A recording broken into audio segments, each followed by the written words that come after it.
to the Paranormal Pendle podcast, coming to you from the heart of Pendle Witch Country in the northwest of England. My name is Craig Bryant, author, investigator and collector of stories.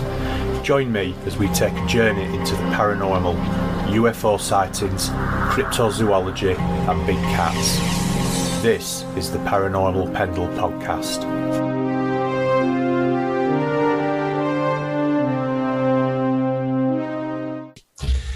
Hello and welcome to episode 9 of Paranormal Pendle, broadcasting to the Paranormal UK Radio Network at paukradio.com. Now on this episode, I'm talking to not one, but two guests, and we're talking about all things UAP and hopefully some paranormal subjects as well. So in alphabetical order, so Greg doesn't feel left out and pushed to the back, we've got Ash Ellis, who has a lifetime of interest in UFOs and is the owner of ufoidentified.co.uk, which is a database of UFO sightings in the UK, as well as investigating cases that are reported right across the northwest of England. Ash heads a team of dedicated investigators and researchers, and he's also the co-host of Pursuit of the Paranormal podcast. And Greg Thomlinson got into the paranormal whilst watching Arthur C. Clarke, and also has a fascination with UFOs, which started at a very young age. And it's followed him all the way through life, and his interest has strengthened over the years, especially with the advent of the internet, where he's been able to do more research and ultimately been part of a couple of paranormal investigation teams. And at the moment, he also co-hosts the Pursuit of the Paranormal podcast with Ash, which started in 2020. So, guys, thank you very much for coming on. It's an absolute pleasure to talk to you. Shall we start off with the really big news that's happened recently, which is, of course, the recent Pentagon UAP report? Who wants to start?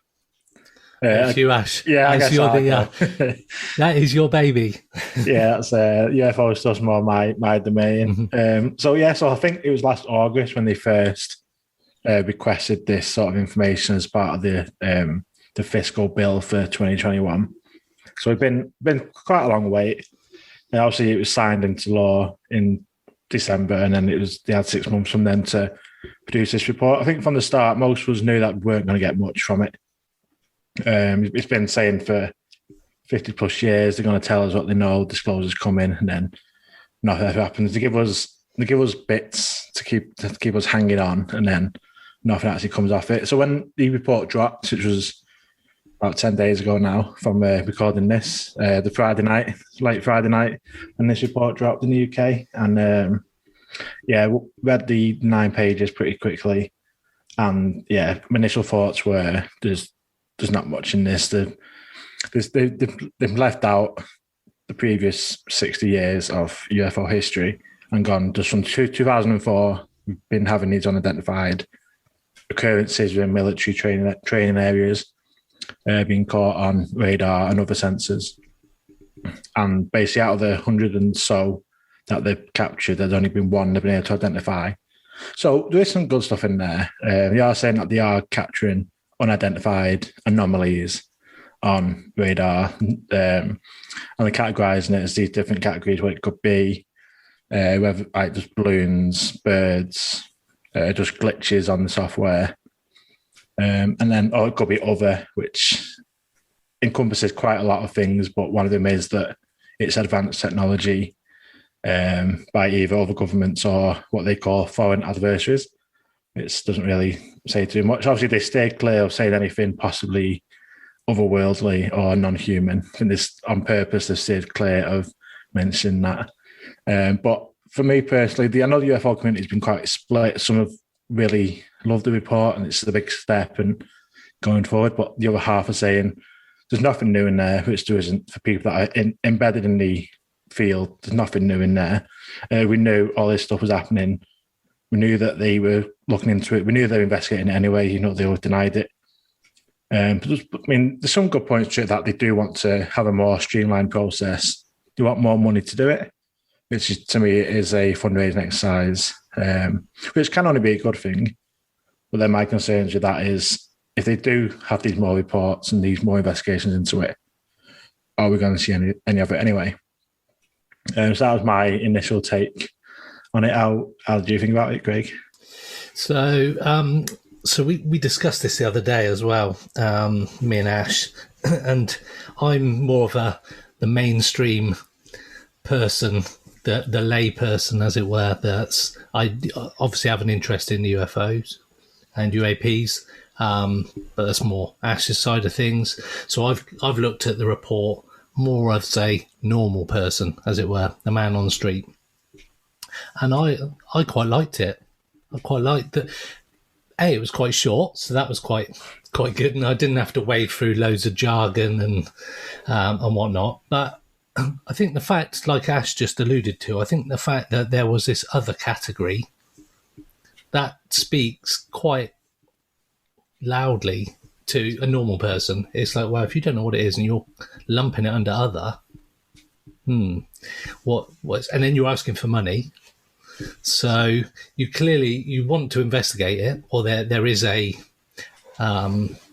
likelihood that you're going to start investigating it. You need more money for it, so you're giving a certain amount of information to Congress to sort of say, well, it could be, couldn't be, whatever. So for a normal person like me, I think it gave more than we've ever had before.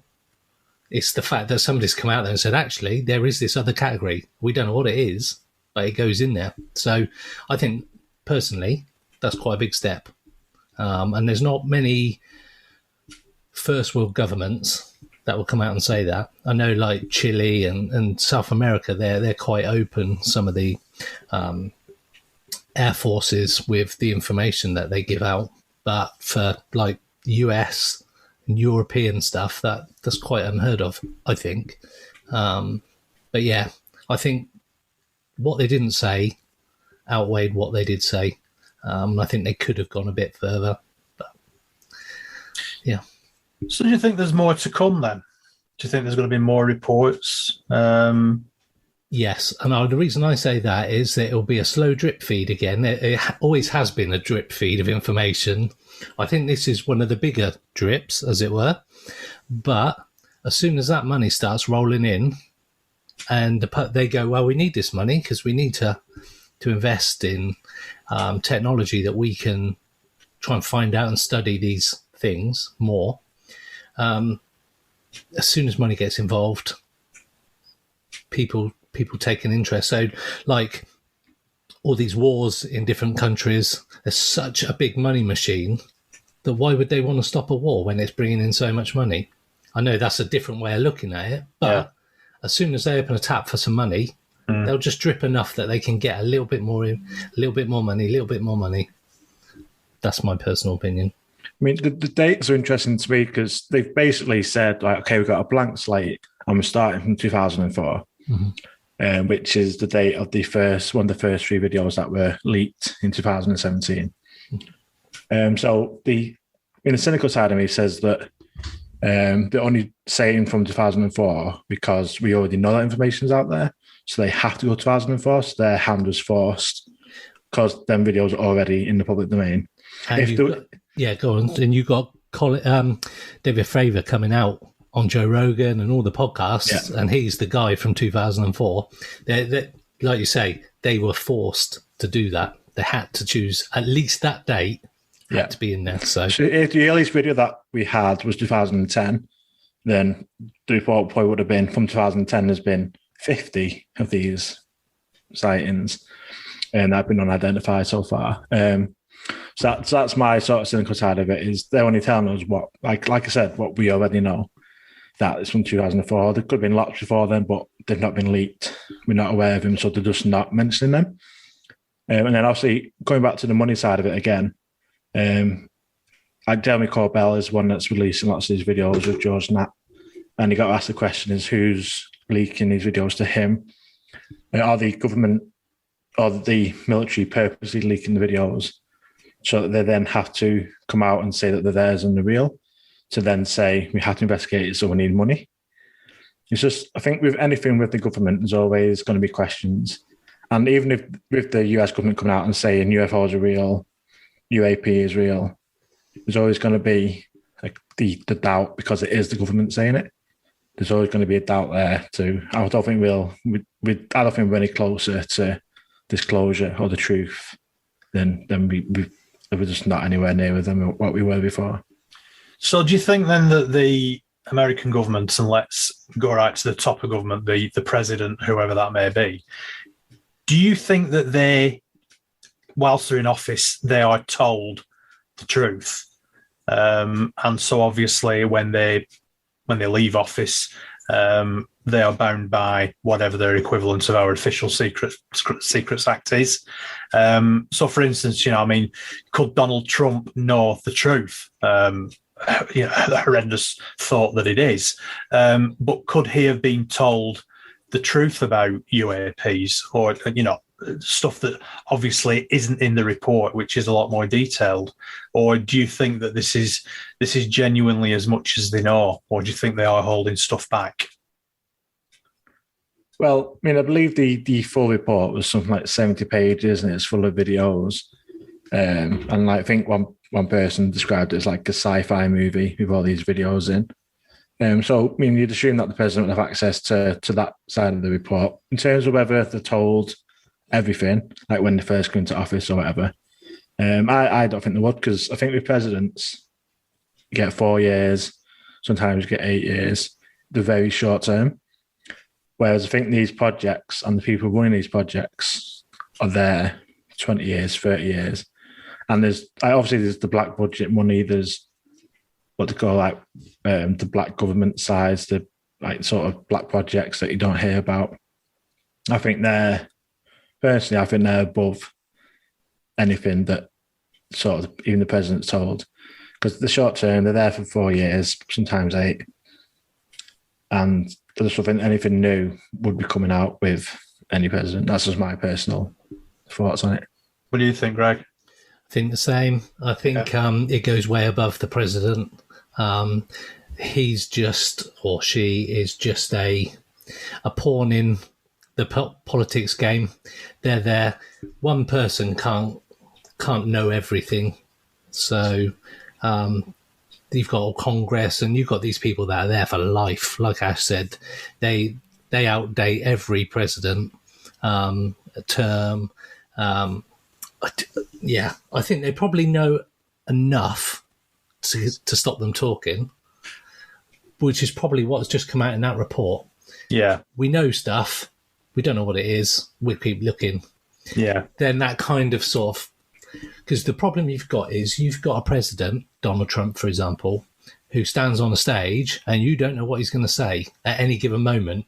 And if he comes out and says, look, we know that they're real, we've been interacting with them for 50, 60 years or longer, that's some liability that you do not want. You can't control that, so why would you tell him? That's a very good point. That is you only have to look back at JFK, for example, and there's people say that he was going to start talking about stuff, and lo and behold, he didn't make it. Yeah. So, I don't know. So we're getting into the whole realm of conspiracy theories. And it's not something that we ever get to on our podcasts. No. I mean, I'm fascinated by conspiracy theories, especially around JFK and that sort of thing. Should we move on to the website, UFO Identified website that you've set up? Yeah. What the idea was behind that, when it started, what sort of information you get on there, and any sort of local UFO sightings that you want to talk about? Yeah, so basically, like I said at the start of the show, sort of had a lifetime interest in the subject since my own sighting when I was 10 years old in the Northwest. And then the last 3 or 4 years, obviously because life happens and then school and work, you sort of don't really have the time. But the last 3 or 4 years, sort of started getting back into it more seriously, looking at the research and finding stuff out. And then when COVID happened, I was on furlough for like 12 months. So probably around this time last year, probably a bit earlier, more April, May time, I was just spending all my time looking into the UFO stuff. And it's just hard to find anything from the UK. Everything UK based was years ago. You saw the old cases from the 80s and 90s, which is good stuff to have. It's good knowledge to have. But I was like, there's like there's a gap here from what's happened in the last 5 years, 10 years.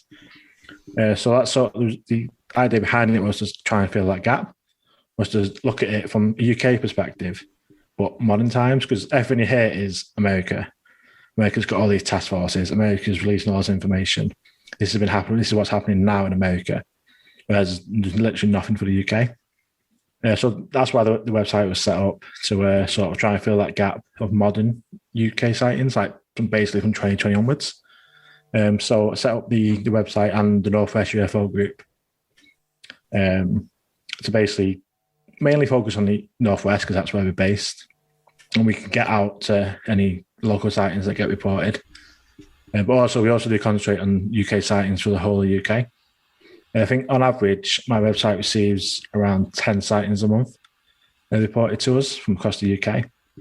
And then over the past 12 months, I've been building my own database of UFO sightings, and I've been getting data from UFON, from Bufora, from the National UFO Reporting Centre, from other community groups, so like the Birmingham UFO Group, Cornwall UFO Group, the Swansea UFO Network. So I've been working with them, basically collating all sightings that have been happening in the last 12 months, and built a database of basically building a picture of what's been happening in the UK.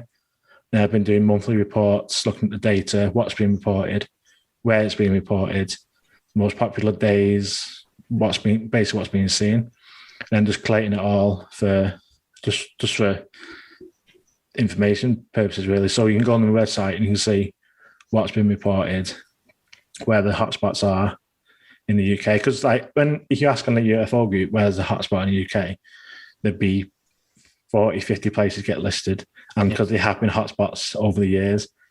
But I'm interested in what's being seen now and where it's being seen now, not what was popular 30 years ago. And so that was the idea behind the website, and that grew into having people that volunteer their time to write articles, to investigate the reports that come in, to help with the running of the site, which is not a easy task, running a site, because not stuff that we do. Obviously, COVID's restricted us in terms of getting out and talking to witnesses. So that's been mainly desk research and desk investigations, talking on the phone to witnesses rather than going out and visiting them. And obviously, with restrictions being relaxed now, next 12 months, we've got a lot of big plans to grow in the team, grow in the website, putting more events on that people can come along and attend. So, yeah, that's the website, really. So have you noticed any trends? You mentioned about hotspots and trends. Have you noticed any from recent reports? Yeah, so one that has actually been, like, talking about the 90s, there's a trend that's probably not really gone away, and that's the triangle. Yeah, the classic black triangle sighting. That gets seen, all over the world, really. But obviously it was popular in the UK in the 90s. And in January 22nd, I believe it was, there was 5 triangles, UFOs reported on the same day in the UK. And they're all around the west corridor of England. So over the course of, I think it was 16 hours, there's 5 different reports of this black triangle being seen. And that was super, it stood out initially because so many reports in one day of the same thing. So that was fascinating. Again, that's only what gets reported. So, they say that only 5 to 10% of sightings get reported anywhere. So he's saying that 5 people saw this black triangle on the same day. How many people actually saw it? And didn't report it, yeah. Yeah. And there was one of the reports that day said that he saw this black triangle being escorted by a grey military type aircraft. And then obviously you're able to look at the apps and the flight tracking software and stuff. And at the time, that he said he saw this military aircraft escorting this black triangle, there was military aircraft in the area where they saw it. So it does add credence to that this object, whatever it was seen. So again, and in February, there was, again, I think there was 4 throughout the month of triangle shaped UFOs being reported. I think that's just always been like a present feature of UFOs, is the black, well, not even black now, it's grey. What is reported as purple as well. Just triangle has been a mainstay really throughout 2020 and going into 2021. So you mentioned the west of the country, which is obviously where we are. Can you be a bit more specific with the locations where they were seen? Yeah, I can do. So there's one seen in Stockport, which is obviously Manchester, and then it was Wolverhampton, then somewhere in South Wales near Cardiff, and then Bristol, and then I think it was somewhere in Hampshire. But I had it plotted on the map, and it's basically near enough a straight line up from like Stockport and then down. Like basically, like you come down the M6. Basically, that's what it looked like. It was. It had been going down the M6. This triangle. But that's like. But it was obviously because I looked through all the reports, and there's around 40 a month that I look at, and it just stood out immediately. These 5 sightings. And there's a similar one although not the northwest. This was one in fact, there was one in the northwest. One of it's in Rochdale. So there's Rochdale, Ipswich, and 2 other places I can't remember right now. But they all reported a similar object, not a triangle, but just a similar object. And again, all on the same day. So whether it's the same object traveling to these different areas or just something being seen, but there is definitely things being seen on the same day in different parts of the country, which just adds like support to that. There is something, and like people that are not related to each other at all, just completely independent people reporting seeing the same thing in different parts of the country, but on the same day. So I've been finding some fascinating stuff, and the reports for them can all be found on the website, like in the investigations and all the like looking into it, and the investigation side of it's all on there as well to have a look at. Do you get involved with investigations as well, Greg? Not into the UFOs, no. That's firmly Ash's side. I'm the paranormal side. So we're just waiting for sort of some of the lockdown stuff to lift, and then we're back off out in the group. I am, and we'll do our paranormal side of the investigations, but UFO side, I don't have enough time. Okay, no, that's fair enough. Well, can you tell me a bit about the paranormal stuff that you do then, about your investigations? Yeah, so where I am in West Oxfordshire, in Witney, I'm part of a paranormal group. We've been together nearly a couple of years. And yeah, we were unfortunate that we sort of, after the first 6 months of being together, lockdown happened, and been a bit of a nightmare. So yeah, we do have Facebook page. We've got a website, which currently is not inactive, but we haven't been able to update it really, because we only put up stuff from our investigations and stuff that we believe shows some kind of paranormal evidence. There's a lot of paranormal stuff that is on the internet at the moment. Same with UFOs as well. There's a lot of people just putting fake stuff up there.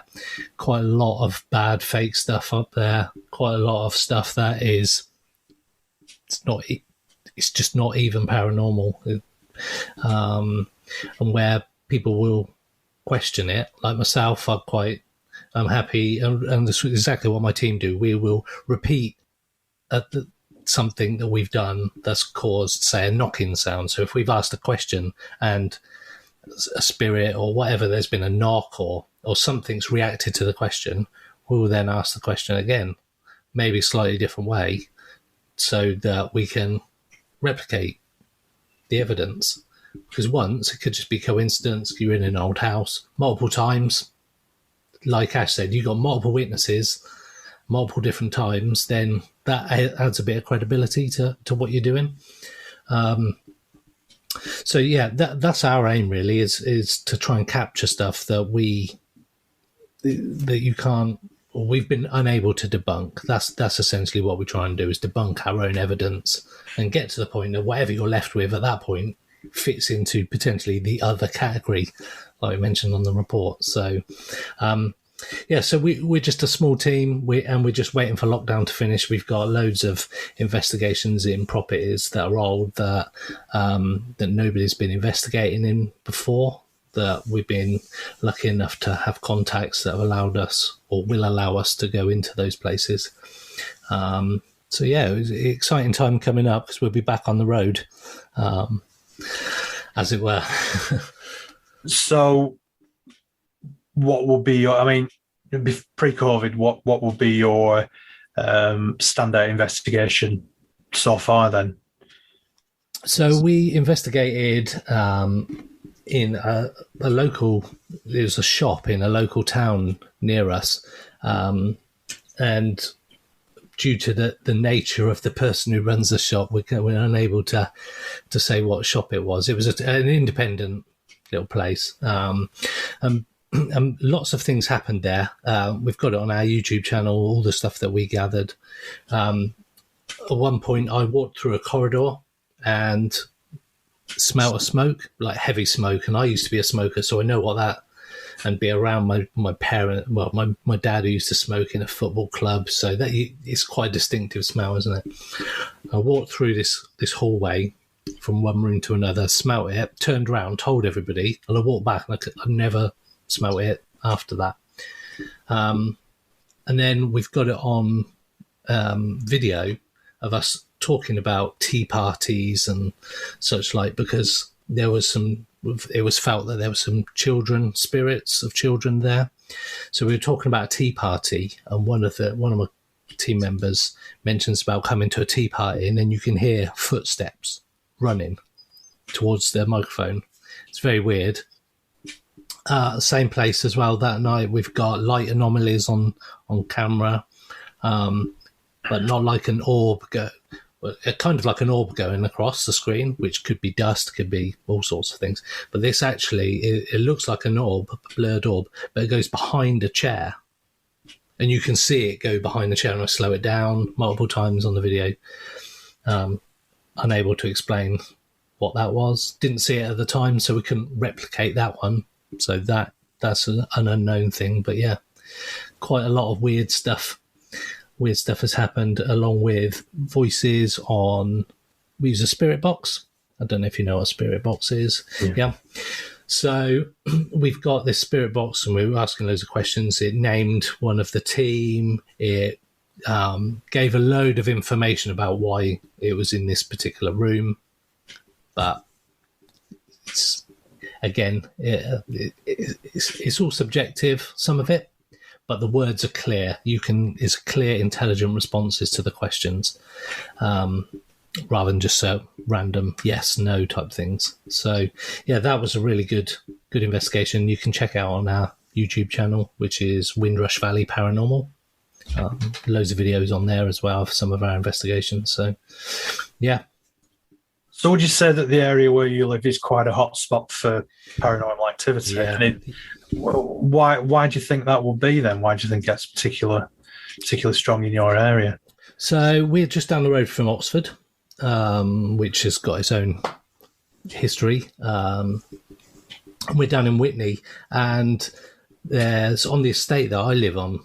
Apparently, it's a new build estate, just on the outskirts of Witney, and where we are, there's been loads of battlefields, which I didn't know about. The school my children go to is like 500-600-year-old school, and that's got like a unnatural history of deaths and plague victims, those kind of things. And Witney itself, I think, is steeped in quite a deep history of, like, we had woolen mills. They were we're famous for cloths and rugs and stuff like that in Witney, which I didn't really know about till we started looking into it. So there's a massive history where we are, and as such, there tends to be quite a steep sort of paranormal history as well. We're down the road from Minster Lovell, and there's a ruins at Minster Lovell, and a very famous guy who owned the place. He was at the time one of the richest men in England, and his girlfriend, partner, wife, I think it was, they were playing hide and seek, which was a game they used to play back then. She went up into the loft. They couldn't find her and presumed she'd just gone off somewhere. And it wasn't until some time later that they opened a chest that was in the loft or in the attic at the time of the haul, and she was dead inside there, and there were scratches on the inside. And weirdly, it was a story that me and Ash put out on our podcast for Christmas. It's actually a very well-known story. So we're fortunate enough to have the ruins literally like 2-minute drive from my house. So we go down there a few times. It's quite a spooky place. What do you think about ley lines? Ash, should we start with you? Yeah, so I think, especially probably the past 6-7 months since I've been doing this podcast, and I've been exploring the different areas of the paranormal. Because like I said, I'm mainly a UFO guy. Although I had one ghost experience a few years ago, which sort of opened my eyes on that side of things. But since doing the podcast and been discussing all different areas of the paranormal, we found that there's the link between UFOs, ghosts, cryptozoology, all areas of paranormal are linked, in my opinion. And I think, and there's areas around the world, in the UK, around the world, where there's high occurrences of different things happening, of all different aspects of paranormal or unusual events, high strangeness events happening in sort of certain places. And I think there's these areas of, whether it's like the magnetic fields, whether, like say, ley lines based around electromagnetic forces, whether it's these areas, these ley lines that sort of where they meet, where there's increased activity, is where unusual things happen. I think one theory that has sort of been raising its head quite a bit is like the possibility of portals into different alternate realities or different dimensions. And when you look at where these like portals are, or where allegedly they are, it's where like a number of ley lines sort of intersect with each other.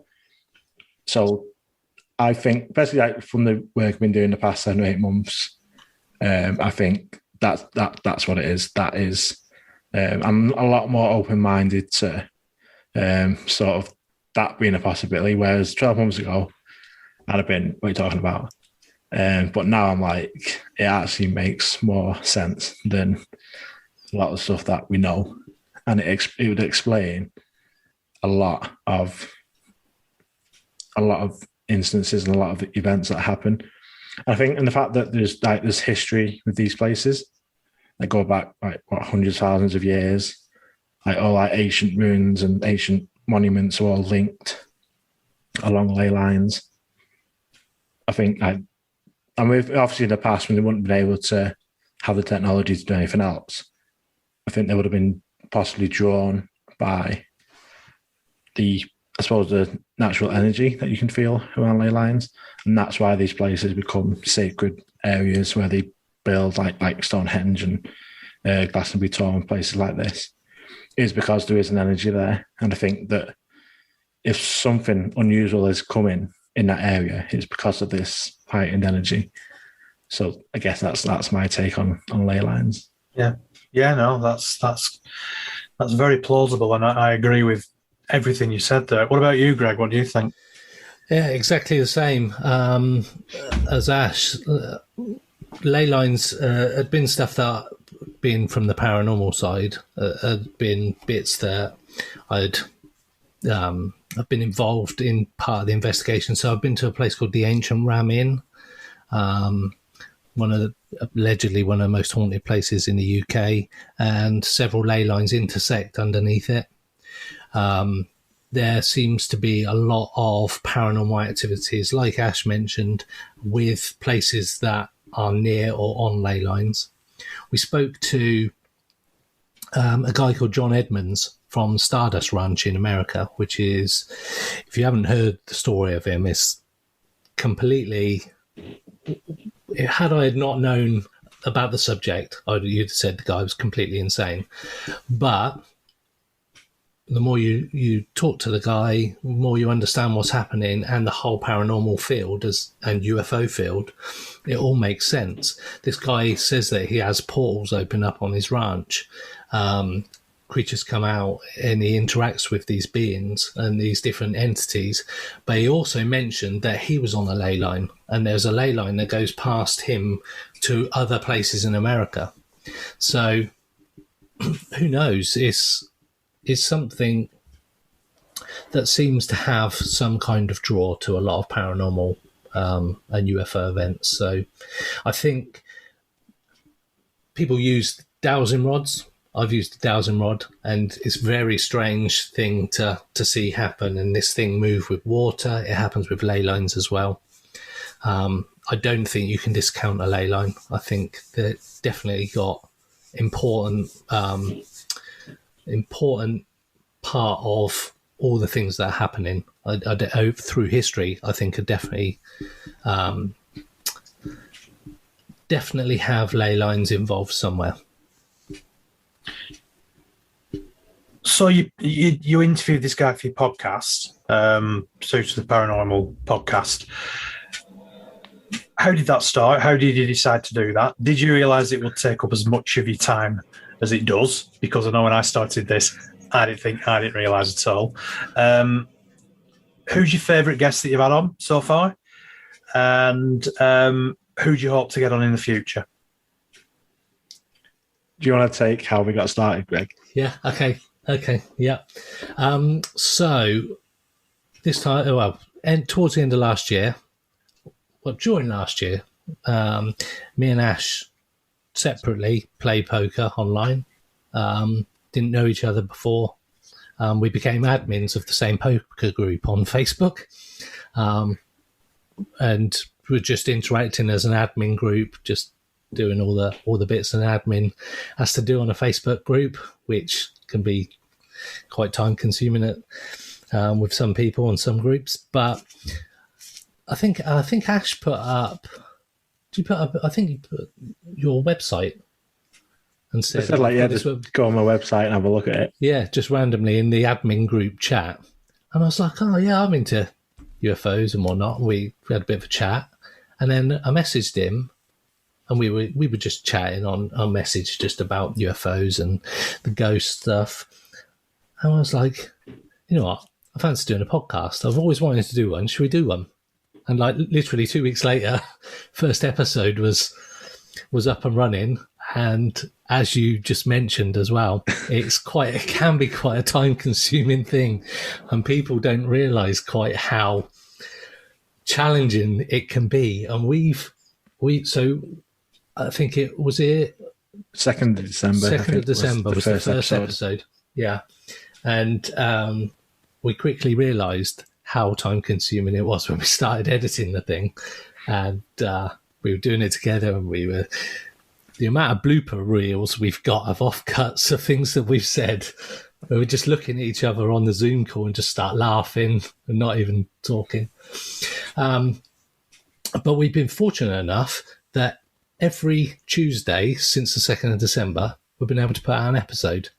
We had a slight blip a couple of weeks ago, out of our control. But yeah, for nearly 8 months now, we've been... Yeah. It's been a crazy I don't know how, but we've done it. We've managed it. And the subjects we've covered... Oh, well, I'll pass over to Ash now. I've said my bit.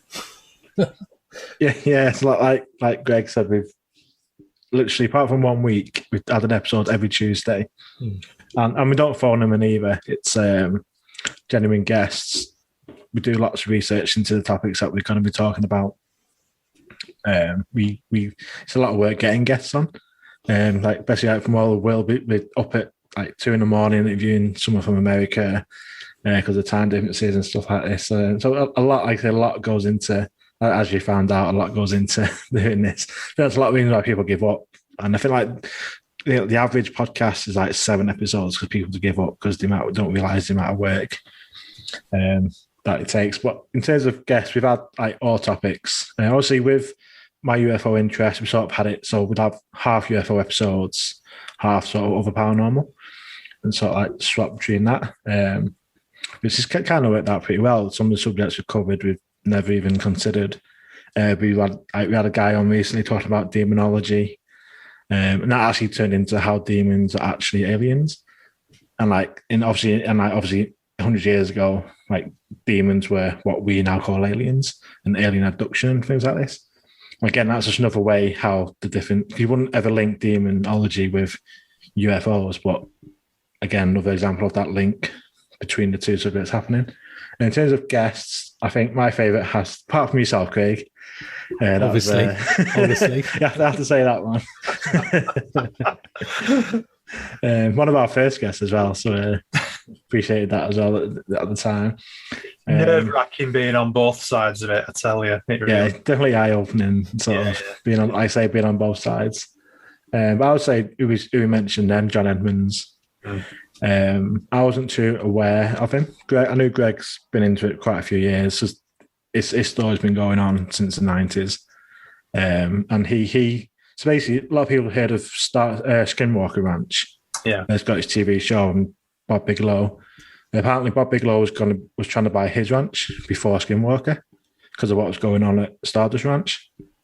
And then it basically says John Edmonds, his claim is that Bob Bigelow's basically took everything that happened at his ranch and then said, made it happen at Skinwalker because he didn't get to buy his ranch. Basically said that his ranch, Stardust Ranch, is like Skinwalker on acid because the things that happened to him are 10 times what happens at Skinwalker. But talking to him, we had to call his landline number in America, in Arizona, which was took a while to figure out how to do it on Skype initially. He doesn't have the internet, he doesn't have a mobile phone. It was crazy. He's out in the sticks in Arizona. So yeah, I had to phone him on his landline. But he was really great guy to talk to, totally genuine. And how much did that cost? It was just through Skype. It was just like a couple of quid for an unlimited US. Yeah. It was a bit of a. I've always wanted to speak to this guy. His story is amazing, and I've seen Ghost Adventures have done an episode there. It's a popular topic of conversation for people who know about Skinwalker Ranch. Most of them would probably not necessarily know about this Stardust Ranch. The guy is claimed to have killed 19 aliens with a samurai sword. So that's just a bit of what happened. Yeah, a bit of part of his story. Yeah, but like I said, when you speak to the guy, sounds completely credible. He believes everything he's saying. He doesn't care if anybody doesn't believe him. So I was messaging him so going back to your point, I was messaging him for some time to try and get him on, dropping in messages. And then I think it was one Friday, he put a post up on his Facebook page and I made a comment underneath saying, I'll try and get a hold of you. And then he responded to my message and he was like, can you do now? And I was like, God. So I messaged Ash and said, look, this guy, we can do it. So we put it off for a few hours just so we could try and figure out all the technicals and everything. And we managed to get hold of him, and it could have spoke for, like when we were chatting to you as well, Craig, on our podcast, we could have spoke for hours. I really felt it was just a conversation we were just having. Yeah. And same with this guy. We could have spoke for forever about it. The stuff he was coming out with was stuff we'd never really experienced on air from any other guest. And his story stands up to this day. It's the same story he's been saying from day one, and mad. You got DNA results as well from the aliens that he's killed, and that you can view the DNA results that he had, like this alien blood analyzed, and it comes back as like being a weird combination of different, but it is an unidentifiable substance that he. It was like plant based and stuff, wasn't it? So how's that not gone further then? I mean, surely if he'd have sent it off, unless it's somebody that he knows that could do the DNA testing for him, if it went, if he sent it off to any old lab somewhere, it was a university. He sent it off to like a university, university lab. The guy died mysteriously as well. Yeah, who did the testing. That's I think he was quite I think he's quite a well-known scientist as well. It wasn't just like your average Joe who works in the hospital or whatever. Yeah. I think he was quite a prominent guy, mysterious circumstances, but Well, I'll be honest. I've not actually checked that one out, but I will do. I'll check out that episode of your podcast because it sounds fascinating to me. It is, and we were there on Skype. The guy was on the phone, so he couldn't see us, but we could see each other. We could see each other, and he was there, and we're just like, yeah, what? This is the stuff he was coming out with. But as I mentioned, it's so. It was just so enthralling. The story that he's telling and his account, and it's like, I don't care if anybody believes me. I don't care. It makes no difference to me. And I come off there, and you just don't. Mine was blown. It was just so much of this unnatural phenomena that's happening to him. So, without sort of naming any other names. Have you found, because obviously you've done a lot of episodes now, so have you spoken to people that afterwards you've thought that is an absolute load of old guff, or have you found that most people are credible, shall we say? Over to you, Ash. Yeah, I think obviously with John Edmund's story, and we've had other guests on where you just think to yourself, like, this can't be true. Like, there's too much, and it's just too much, and you just think there's no way that this can be true. But then I also think that is not me. I'm not experiencing it, so who am I to say this guy's full of shit? Yeah, it could be happening to him. And like that, and we always say, like with the podcast, that we don't give an opinion on the guests, on the stories to come out with. It's just we give a platform. We've had people on the show that have never talked about their experiences before. They've always been scared to talk about it, being ridiculed. They never find anywhere to talk about it. We've had a number of times we had basically like people in tears talking about their experiences, and it's just that it's a platform for them, and this is their story. It's up to the listeners to take from it what they want to take from it. If they want to believe it, whether they think it's all a load of crap, it's up to them. We don't give our opinion on it. I mean, I have my opinions on some of it, but that's my opinion. But again, I wasn't there. I didn't experience it. So who am I to judge whether I believe that or not? Who's been your favourite guest then? Apart from you. Don't say me. Greg. I think we had a guy recently, a guy called Michael, that reached out to us and said he got this experience to tell, and we spoke to him, going backwards and forwards a few times. Then we set up the call, spoke to him. The episode was out just a few weeks ago, and I really enjoyed speaking to him because, again, his story, or his account of things that have happened to him since birth, basically, you look at it all and you go, that sounds like too much. It does. Like Ash said, some people's accounts of things are too much. You can't see how all this can happen to one person and then not be on the front page of every newspaper in the world. But this guy reached out to us, and it was the first time he'd properly talked to anybody about him. And we could see him. It was on the Zoom call, and you could see the anguish in his eyes. You could, when he was telling you some of the stuff, some very personal stuff at some points, you couldn't help but be drawn into his experiences. And it was quite powerful at times. Some of the stuff he was talking about was quite dark, like personal things, quite dark. And I really enjoyed talking to him. He was a really nice guy. Seemed completely genuine. And he was definitely one of my favourites because these people just reach out to us. A lot of so I mean, John Edmonds, we did go out to him. We've been trying to get hold of him for some time, but we get a lot of people just come to us and say, this happened to me. And then when we start talking to them, it all comes out. And like Ash said, we spoke to somebody, she was in tears. And when they're telling all this stuff, and they've never felt brave enough to speak to anybody because they've always been ridiculed on the internet by trolls and all these groups.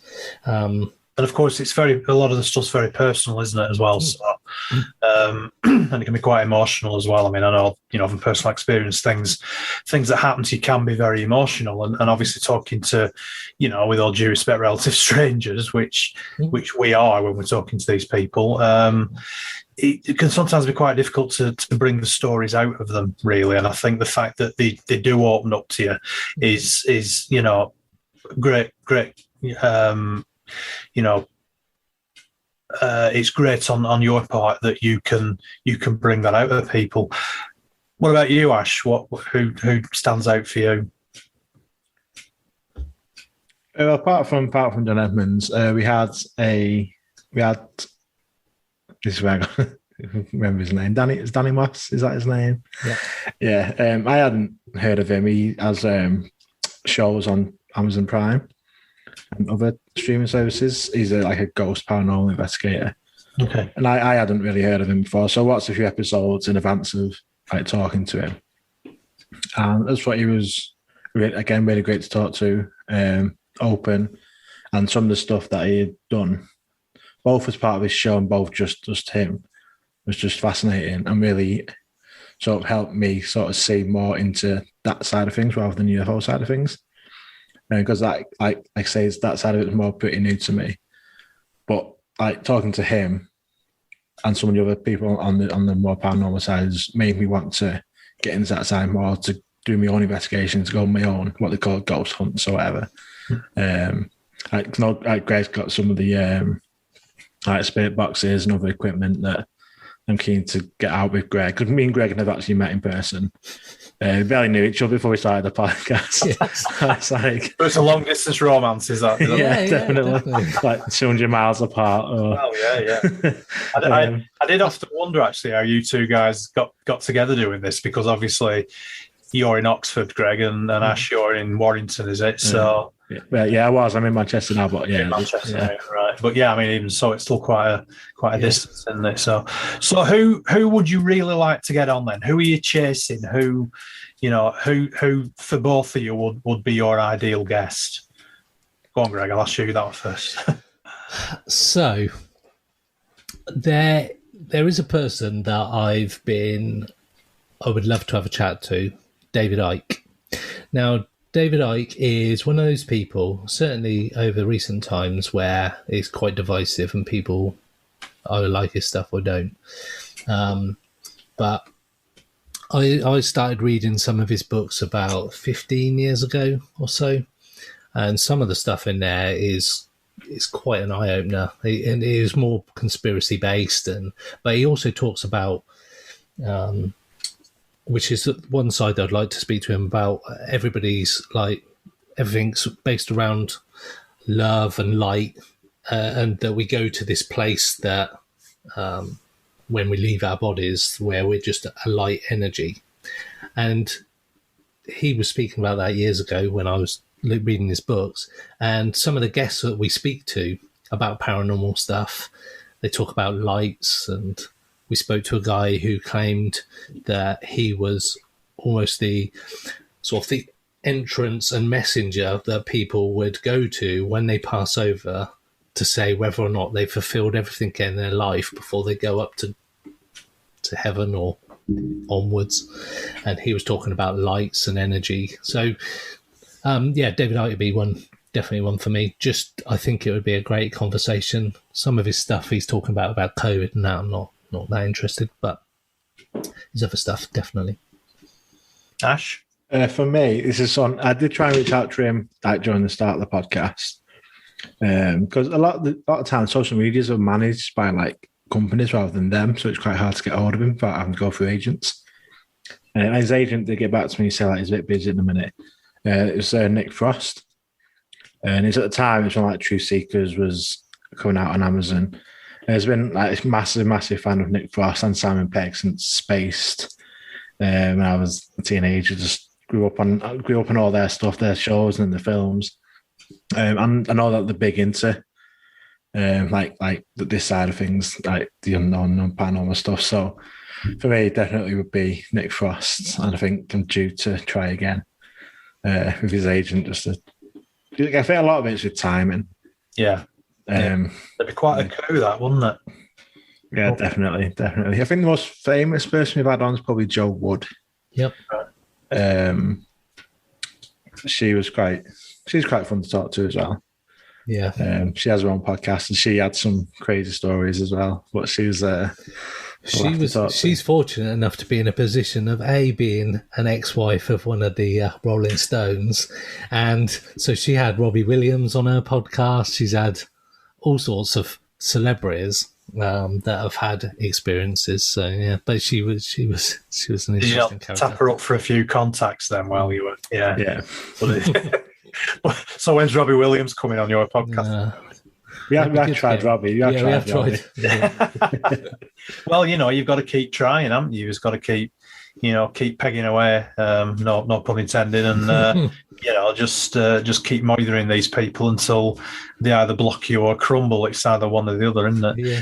Definitely. That's great stuff. I mean, I've listened to some of your episodes. I'll hold my hand up. I've listened to them all because I don't have time to listen to every podcast of everyone that I follow. It's a full-time job just doing that, isn't it? Well, it is, yeah. So I sort of pick and choose and sort of listen to the ones that sort of pique me interest more than, because I'm more into the paranormal side of things than UFOs. But, as I talk to more people like yourself, for instance, Ash, and, I spoke to Philip Mantle for the last podcast I did, and I've spoke to Paul Sinclair as well, who was fantastic, by the way, really, really, really great guy.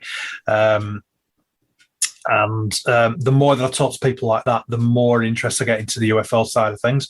And I agree, there is a correlation between, and we spoke about this when I was a guest on your podcast, that there is a correlation between, it does seem to be between paranormal and UFO activity and where you get big cats and where you get cryptos. For instance, you probably know, Ash, about Winter Hill. And you know about the stuff that's going on up there at the minute. I spoke to Mick McLaren. There's a lot of crypto stuff going on up there. There's a lot of UFO stuff going on up there. So, these areas have definitely got areas of energy that are sort of focusing all these different things. So yeah, it is a very, very interesting subject. Before we finish, can we just talk about individually your favourite case that you've either read about or you've researched? It doesn't necessarily have to be one that you've been involved with. So, Greg, your favourite paranormal, and Ash, your favourite UFO case. Do you want to start, Greg? Yeah. So one that's always fascinated me, right from, and it was probably one of the earlier ones that I picked up on that got me into the paranormal, was the Enfield poltergeist case. So this happened in North London and affected this family. There was the mum, Peggy, a couple of daughters, son, and started having some weird experiences in the house. Police turned up. It's one of the most documented poltergeist cases in the world. There's loads of documentaries on it. There's video clips of this spirit speaking through Janet, the girl, and you can hear this spirit talking. She puts water in her mouth, and this sound still comes out of her. And The Conjuring 2 is based on that story of this poltergeist activity. It's one that I always dip into. It comes up frequently around Halloween, all those kind of times. And it's just one of them cases that's never totally been sort of debunked. There's so much evidence around it, audio recordings, there's books on it. The girls even admitted to hoaxing some of the bits when they were caught doing it. Yeah. But they said we've only done a little bit of this. Yeah. Held their hands up, and some of it's weird. Some of the audio tapes are quite chilling. Yeah. But yeah, that's my most favourite one, I think, just because it stood the test of time. Yeah, there was a dramatisation, wasn't there, a few years ago with Timothy Spall. Spall, yeah. And there was one part, I think, I think it was a 3-parter, wasn't it? And there was one part of the third episode where they were recreating the voice coming through Janet. She was sat in a chair, I think. That's it. And it was really it was so well done. It was really disturbing the way that they did it. And you would imagine that would have been toned down for a mass audience. So what actually went on in the house, I would imagine, is probably a lot worse than that. So, but no, it's a story that's interested me over the years. Poltergeists are a thing that I really enjoy looking into and reading about. And it's a disturbing story. Ash, what about you? What's your favourite UFO story? So this is probably going to be pretty cliche, but this is one that when I was first getting into it, like when I was a kid, when I had my sighting, and then I went to the library and got what books I could. This is one that's just always sort of been there, and I mean, it's Rendlesham. You can't get away from it in the UK. It is our most famous case, and it's the most famous case for a reason. There's just so many levels to it. There's obviously you got the government side, the military side of it. You got these high-ranking officials that say this is what happened. You got recordings, the audio recordings. You've got years later, you've got the binary code, and other people then coming forward saying they were part of it. It's just absolutely fascinating case. I think it would be. I mean, it's been obviously done to death, and I think it always will be. It's always going to be debated back and forth what happened, what didn't happen, who believes who. Obviously, there's been lots of infighting and arguing between different people that were there or weren't there at the time. But it's just overall, it's just absolutely fascinating case. It wasn't a one-off. It was multiple times over multiple nights, lots of witnesses. And it stood the test of time. It's 40 years later and it's still being debated. Yeah, as it was when it first came to light the years afterwards. Yeah, they call it the British Roswell, don't they? Yeah, I was name dropping again when I spoke to Philip Mantle.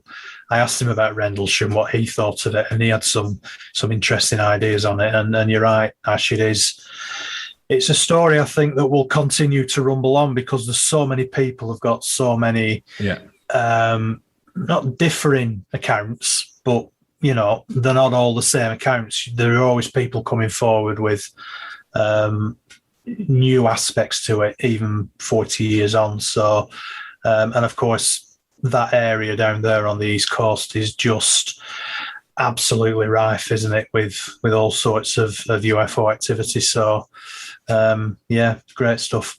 Well, thanks, guys. I've really enjoyed it. It's been great to hop between the paranormal and UFOs, and at some points tie them together, which is something that I think all three of us are quite keen to do.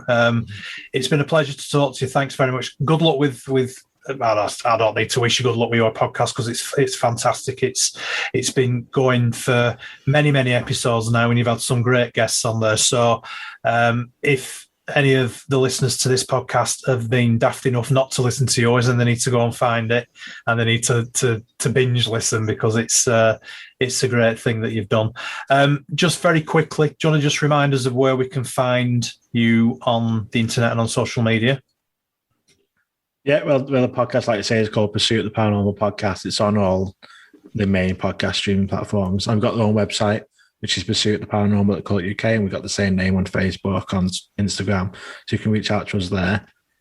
I'm Ash Ellis on Facebook.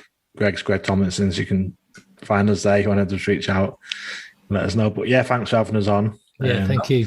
Good luck with your podcast. It's hard work, and I've been listening to yours, and you had some great guests on as well. So thanks for having us on.